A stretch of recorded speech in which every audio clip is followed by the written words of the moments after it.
Nagbabalik po muli ang inyong lingkod at nagbabalita ng mga balitang dapat nating malaman dito sa ating bansa. Ito ang Balitang Pambansa. Atin ngang matutunghayan sa channel na ito kung ano ang nangyayari sa loob ng ating gobyerno at syempre tumutulong na rin sa ating mga mamamayan na malaman ang katotohanan dahil mayroon tayong karapatan na malaman ang tunay na nangyayari sa ating bansa. Ngunit bago natin panoorin ang balita, huwag niyo pong kakalimutan na mag-subscribe sa ating channel at pindutin ang notification bell para lagi kang maging updated sa ating mga bagong videos na ina-upload araw-araw. At sa ating mga solid viewers naman dyan ay maraming salamat naman po sa walang sawang pagsuporta. At syempre, huwag din pong kakalimutan mag-iwan ng like at i-share ang ating mga videos. At kung mayroon ka naman pang opinion, ang ating comment section ay bukas para sa inyong mga hinaing. Ito na nga mga kaibigan, ating panoorin ang buong video. Salamat po muli and God bless!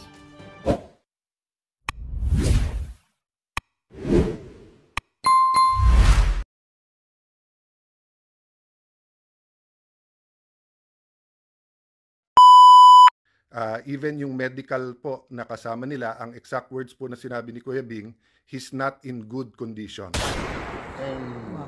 Lokohan na ito. I think this is part of their grand plan, no? Yeah. To kidnap the president, Wow. to extract the president from the Philippines. We don't have any picture. We don't know where he is right now. He doesn't have any. He doesn't even have his medicines with him. That's like Good evening po everyone. Magandang gabi po sa inyong lahat.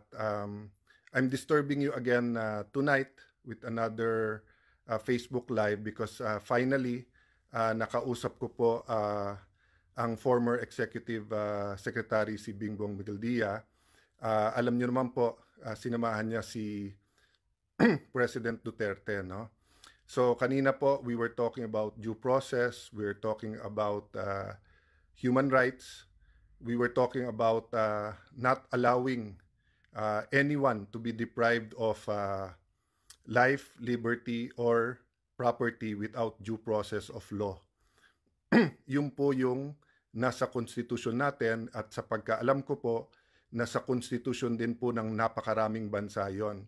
And when you talk about the ICC, it was basically formed so that meron international standard at accountability sa human rights.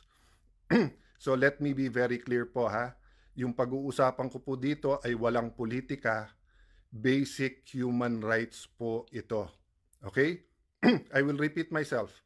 What I'm going to tell you tonight and the appeal that I'm going to make does not have to do with any partisanship, doesn't have to do with any politics, any partisan politics, any side. Basic lang po to na human rights. So sabi po ni former Executive Secretary Bingbong Migueldia, nasa eroplano sila at bago pa sila makarating nga sa Netherlands ay ginaranti sa kanila ng ICC na dadalhin diretso sa ospital si former President Duterte. Even yung medical po na kasama nila, ang exact words po na sinabi ni Kuya Bing, he's not in good condition. I won't interpret na ha, I'm just relaying the message. Ang sabi niya, he's not in good condition at dinagdag po ni former Executive Secretary Migueldia ay nag-shoot up yung kanyang sugar. So, in my effort to clarify, tinanong ko, Kuya Bing, sabi ko sa kanya, doon pa lang po sa Manila, gusto niya na po magpa-ospital, di ba? So sabi niya, yes, sa Manila pa lang, we wanted na ma-hospitalize siya. But of course nga, alam na naman natin na nangyari lahat. At sabi ko nga, hindi ko to ipopoliticize, hindi ko to idadagdagan. I clarify ko lang sa kanya na sa Manila pa lang, they were saying that kailangan po siya ma-hospitalize. Okay? So having said that, he was on a plane. It's a long haul, napakatagal, ilan oras yon. So now he is there sa Hague. Ang pangako daw ay dadalhin sa ospital, hindi daw dinala sa ospital. So dun sa facility kung saan siya naka-detain, pumunta daw sila E.S. Migueldia at ang sinabi, wala daw Rodrigo Duterte na naka-register doon. So ito yung appeal ko. First and foremost, I know our embassy is already doing something, but do everything to make sure na yung basic human right of health, di ba yung health, kailangan po yung health niya ay masigurado natin. Kung sino man po yon, kung ano man politika natin, hindi po dapat natin pabayaan yung health ng isang tao. Number 2, ang ating present Secretary of Foreign Affairs, yan po ay isang professional, kilala yan around the world. He is a career diplomat. He was secretary twice, acting secretary twice during Duterte's time, extended. Yan po ay binigyan din ng break ni President Duterte, pero yan din po ay pinagkakatiwalaan ngayon ni President Marcos. So I think he will be the right person to go to The Hague, make sure that there's due process, make sure na susunod yung batas, but make the representations now na makakuha ng medical services ang ating dating Pangulo. Okay? So, I will not add or subtract sa sinabi sa akin. This is my first time to talk to E.S. Bing, I think baka in a year or so, no? Hindi kami nagkakausap, but nagkaroon kami ng common friend na nandun, so tumawag ako to ask what we can do, at yun ang sabi niya na immediately, please help that the former president will get medical attention, no?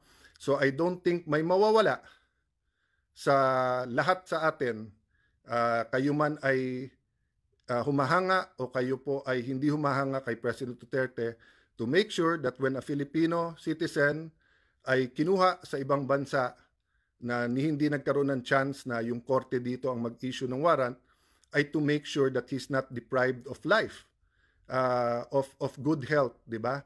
So, I know some of you are thinking, what if hindi? Pero may mawawala ba na i-check up siya? Sabi nga daw sa kanya, sorry, so ito lang yung part na na-miss out ko, at sabi ko nga, hindi ko dadagdagan o babawasan.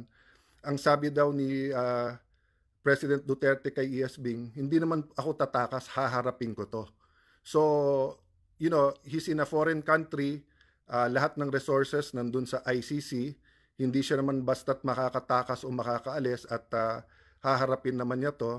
So, you know, pakiusap ko lang po na basic naman na yung karapatan niya sa kalusugan ay respetuhin natin. So, baka pwede rin makiusap sa media. Alam ko may either stringers kayo or reporters din doon. I-verify nyo. Kasi yan po naman ay pinaabot lang naman po sa akin. At nag-volunteer lang ako na sabihin yung mensahe. Bakit po? Hindi po ako makikilam if these are political messages or partisan messages. But pag sa health, magsisisi pa ba tayo pagka hindi natin sinabi to? So some of you will agree with me, will disagree with me, depending on your political persuasion. But if you were in that situation, I would not hesitate to ask people for help for your safety and for your health. So yun lang naman po. And hinihingi ko sa ating media, sana nga po mabantayan, just to make sure po na yung pinaka-basic at yung kanyang kalusugan, at katulad ng sinabi ng dating Pangulo, haharapin niya po yung mga kaso na ito. And then our embassy, kung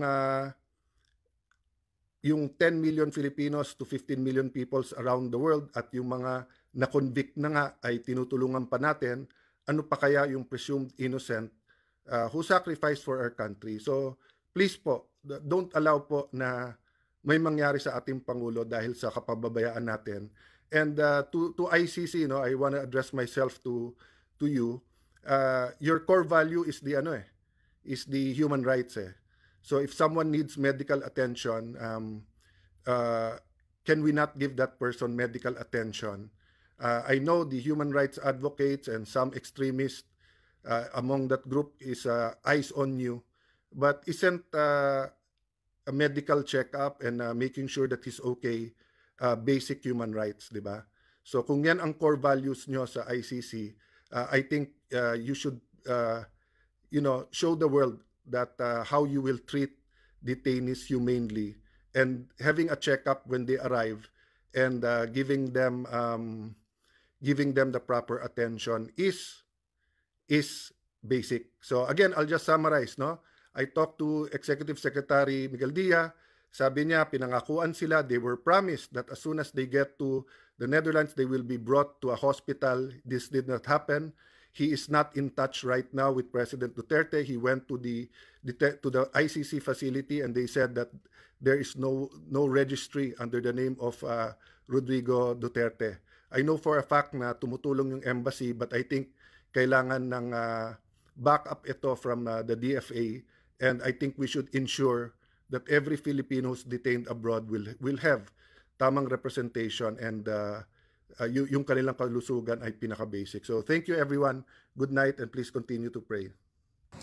Hi, Sec. Ano pong nangyari kaya? Zen Hernandez po, ABS-CBN. Can you tell us what happened lang po?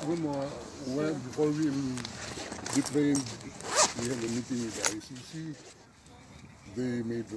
I requested that the former president be brought directly to a hospital because of his bad medical condition.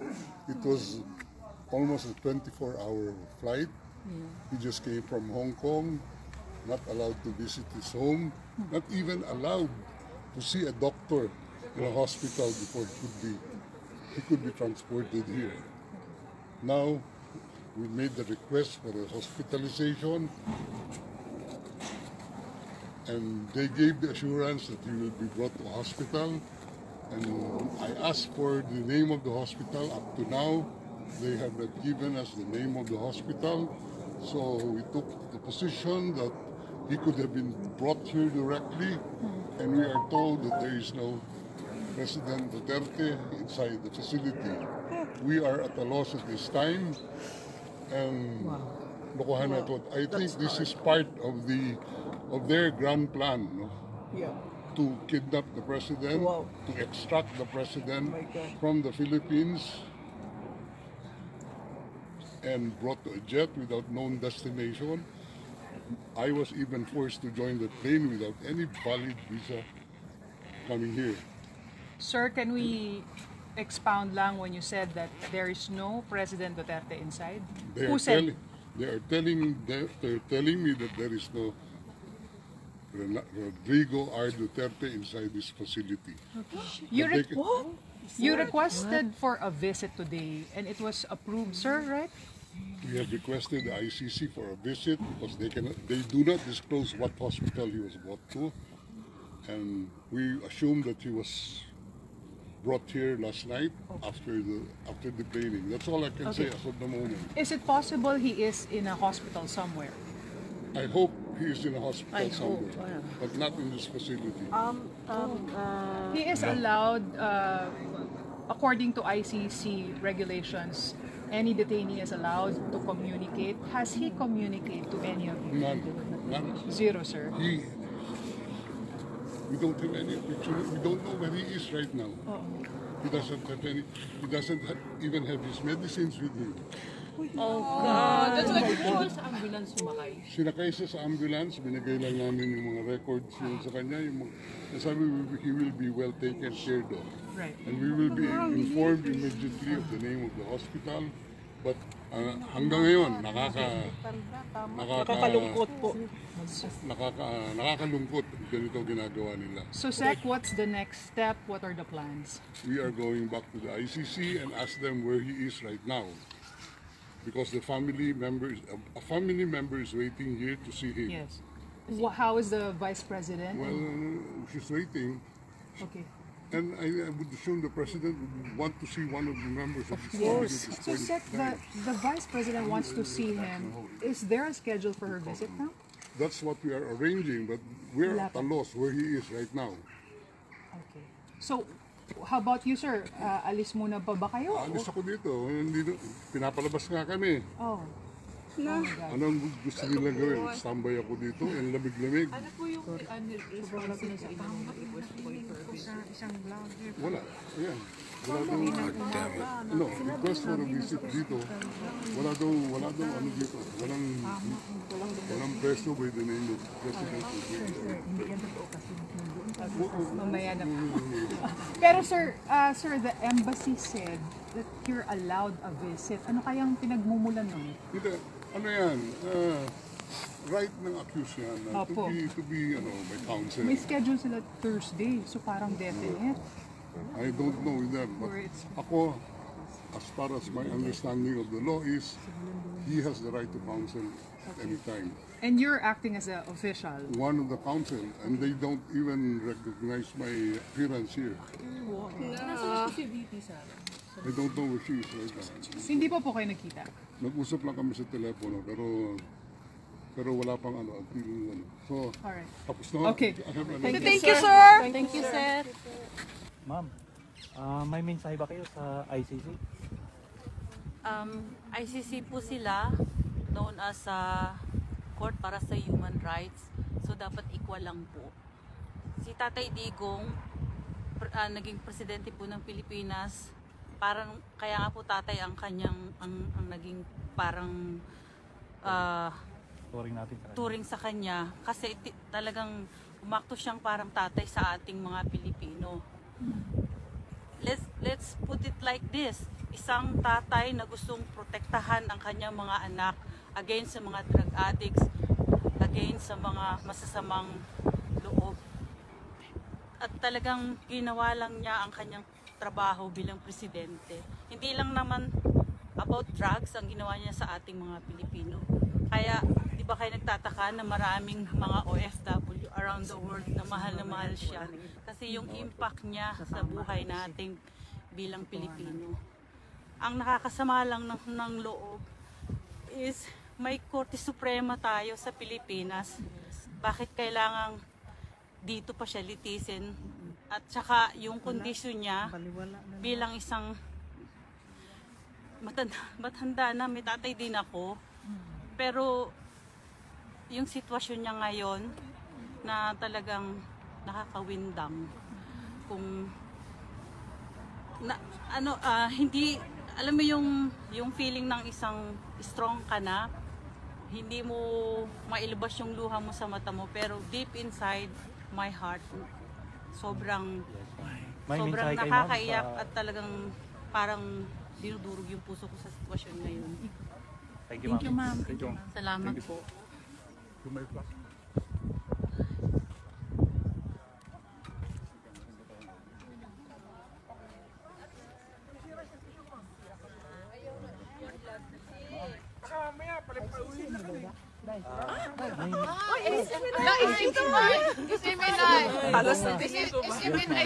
So, ngayon, update lang po kasi nalaman natin ang sitwasyon ngayon ni Tatay Digong, according kay former President.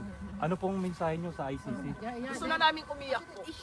At ang gusto namin gawin sa mga Pilipina dito kasi galing pa Germany sila, mga nurse po. Madaling araw nandito na kami. Duty pa yan kagabi. Duty pa sila kagabi. Ako galing pa kami ng Belgium. I'm ex-mayor Lustan of Cabacan, Cotabato during the term ni President Duterte as mayor in Davao City. Kasama ko siyang as mayor.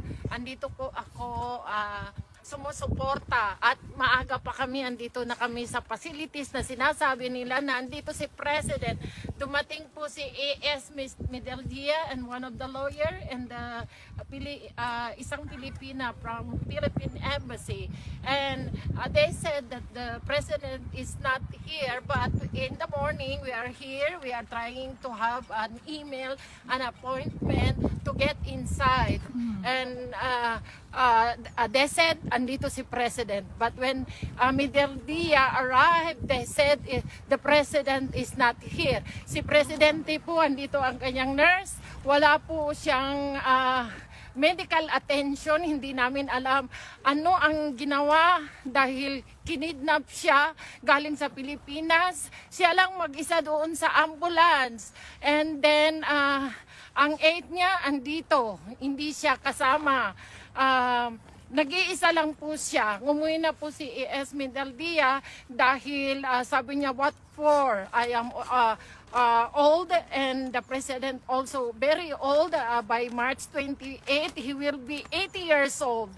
And he is a Filipino. He must tried in the Philippine court. Malungkot kami. Umiyak ang puso namin. Galing ang iba dito from Germany. Galing sa Belgium. dala namin. Yung jacket po na ibigay ko na sa nurse, hindi ko na po naibigay kay President.